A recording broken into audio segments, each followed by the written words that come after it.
Since breaking into the music industry, Christina Perri's music has been blowing up all around the world, with her hit single Jar of Hearts hitting #3 on the UK charts and spending over 3 months on the top 40 list. Congratulations on the single. Human is out now. Yes. So what is it about? Human is a song that I wrote actually, for the first time it's a song I wrote about having a relationship with myself. I normally write a lot about relationships with other people and the feelings and emotions that go along with that.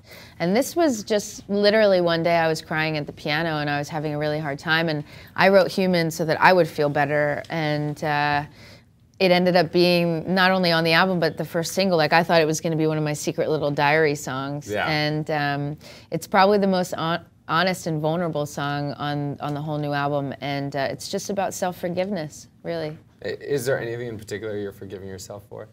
Yeah, lots of stuff, all the time, yeah. You talked about the piano, sitting in front of the piano. I know you, or I read, I don't know this for a fact. Yeah. You taught yourself to play the guitar, watching someone? Yeah, Shannon Hoon from Blind Melon. Yeah, you were just watching the video? Yeah, well, I was watching a live video of when Shannon Hoon played in Blind Melon. It was the day that Kurt Cobain died, and he had an upside-down question mark on his forehead. That was the performance, and but I know that because it was the clearest one where I could pause it and look at where his fingers were. So I'd pause it and then, like, you know, try to figure it out. And so I taught myself how to play a D, an E, and a G, and that's when I wrote my first song called "The Perfect Man for Me." Who is the perfect man for you? What do you look for in a man? Well, that song, funny enough, was about the same guy I wrote Jar of Hearts about, but then he cheated on me and I wrote a song called Tragedy. So those are my first 2 songs, and then that's just how I've written songs ever since. But did he lie to you or just cheat on you? I guess cheating is lying. Yeah, it was a little bit of everything. It was Jar of Hearts that was gonna air on So You Think You Can Dance, then it did, and I know a lot of your music's been discovered through either shows or movies. I mean, yeah. There's also Twilight, of course, Girls now. Yeah. Is there a show you'd want to be featured on that you haven't? And what do you make of that? I mean, is that something that was planned? You know, well, So You Think You Can Dance, I think we had like 5 days notice. It was a Friday when they told us, and they were playing it on a Wednesday.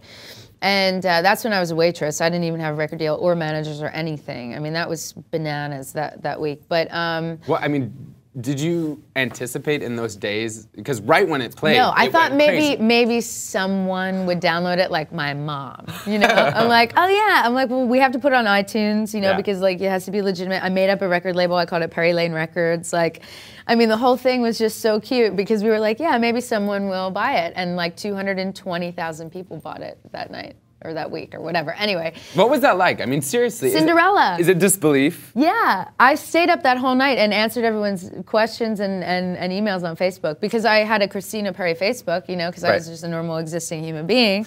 And then you weren't Madonna yet. No, I'm still not. But I got like 7,000 emails, and I was like, ugh. And so I just remember I stayed up the whole night, and then the next day I flew to New York City. I quit my job. I mean, it was like Cinderella. I'm not kidding.